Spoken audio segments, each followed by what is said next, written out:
Hello, I am Dr. Bree, and I have my trusty pelvic floor model here because today we're going to talk about Kegel exercises. And do you need to stop doing Kegels? So this is a question I get a lot is, do I need to strengthen and do Kegels? Is that going to help me? Or do I need to not do Kegels at all? Because recently, in the past, I'd say several years, Kegels have kind of become this bad word in the land of pelvic floor healing. Whereas in the past, it seems like everybody was prescribed Kegels. But these days, people are getting wise to the fact that they're really not for everybody. And some people are actually should not be doing Kegels at all. So what I want to do is take you through a little self-assessment to see if you should, in fact, stop doing Kegel exercises. Because I do have to say that Kegels, they're not bad by any means. In fact, I have a whole series of videos on YouTube called Kegel Camp. I think Kegels can be wonderful for the right person. But if you don't know how to do them correctly, or if your muscles are already super, super tight and maybe painful, then they're probably not for you. So let me first show you, kind of orient you to the pelvic floor muscles in case you're not really sure what Kegels even are. Basically, they are exercises that strengthen, they contract and relax these muscles right here, the muscles at the base of your pelvis.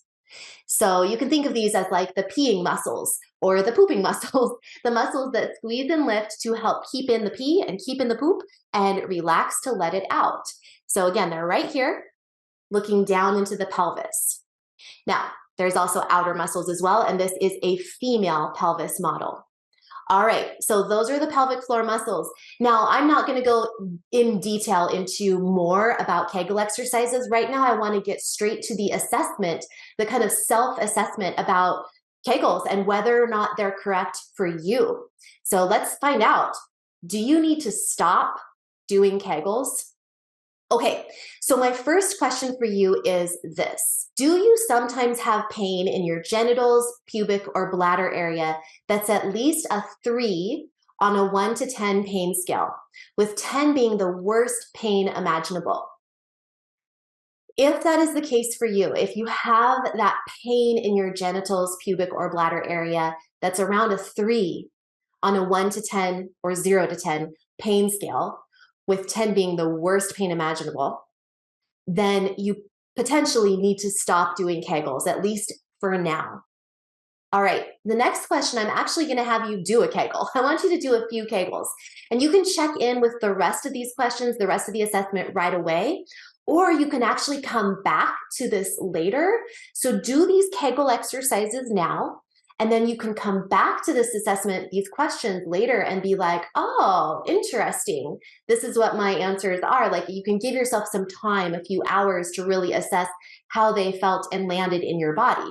So I want you to do a Kegel right now where you squeeze and lift those muscles that I just showed you. So feel as if you're picking up a blueberry with your vagina. You can also think about picking up the blueberry with your anus. Think about picking up the blueberry and then setting it back down. So it's a squeeze and a lift, and then a complete release.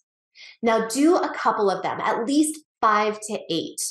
Another way to think about this is that you have a straw in your vaginal area. So if you're a female listening, in your vagina, if you're a male listening, you can think of with your anus. So think about you have a straw and you are sucking liquid up the straw that's going through the vaginal area or through the anus. Now, I know that's a very strange imaginary thing to think of, but basically we're going for the squeeze and a lift and then a complete release.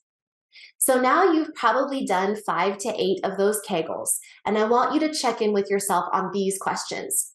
When you did those exercises, were you squeezing in your belly? Were you squeezing your butt cheeks?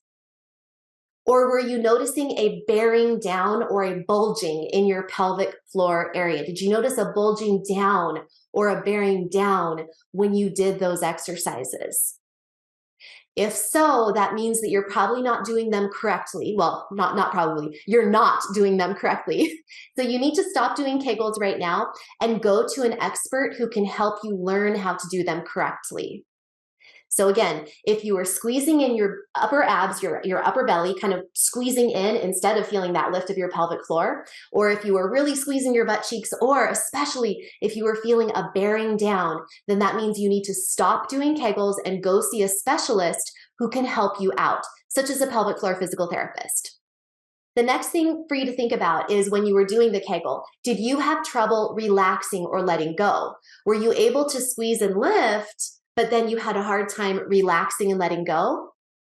If so, then you probably need to stop doing Kegels on your own and go check in with a specialist who can help you really understand your pelvic floor muscles and how to relax them and how to use them correctly. This next question is the one that you may need to actually check in with yourself a few hours from now, like a little bit later from now. Or you might even know the answer right away. But if you check in with yourself a few hours from now, it might be more helpful. So think to yourself, after doing those Kegel exercises that we just did that make your symptoms feel worse?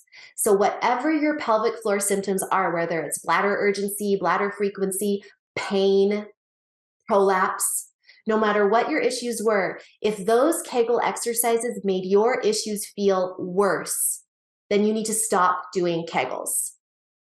The next questions I'm going to zoom right through. So go ahead and just follow along on the screen as I read them out loud. Do you have issues with constipation or feeling like you can't get it all out when you poop or pee? If so, then that might mean that you need to stop doing Kegels. Do you have trouble starting the flow of urine? Do you ever feel like you have stage fright when it comes to letting out your urine when you're in a public bathroom, or like you have to push to get it all out when you're peeing or pooping?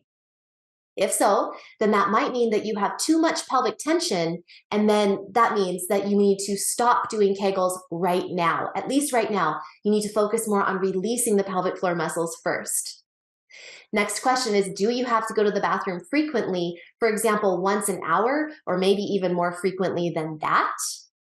If so, bladder frequency, that feeling like you always have to go, can be an issue of too much pelvic tension. And in that case, it's probably best for you to stop doing Kegels, at least right now. Last question, and this one is more for my female viewers right now. That's, do you have pain during tampon insertion, sexual intercourse, or gynecological exams? If so, if you have that pain during insertion or penetration, that likely means that you need to stop doing Kegels right now. You need to focus on relaxing the muscles, bringing safety and calm and relaxation into your nervous system and into your muscles of your body, including your pelvic floor. And Kegels are usually quite activating. And so releasing and letting go is going to be more helpful. So I hope this was a helpful video for you to really understand whether or not Kegel exercises are right for you. Kegels can be great for the right person. They're not the entire answer to your pelvic health issue, but they can be an important tool in your toolbox. However, if you answered yes to the questions, or if a light bulb went off and you said, uh-oh, I think I have issues with some of these things, then you probably should stop doing Kegels right now. What I would suggest for you is to see a pelvic floor physical therapist in your area for individualized evaluation and treatment. And the other thing you can do is check out some of my videos that are more about relaxation and letting go of the pelvic floor. And you can also check out my course that's called Overcome Pelvic Pain. I also have a free pelvic pain masterclass. I will put the links to all of this information and all of these resources in the video description below. So I hope this has been helpful for you. Please share this with somebody who might need it, and give this video a like if it helped you.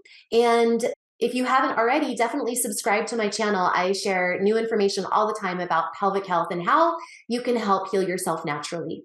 So until next time, remember, eat clean, move every day, and you will shine brighter. And hey, stop doing those Kegels if they're not right for you. All right, thanks so much for watching. We'll see you next time.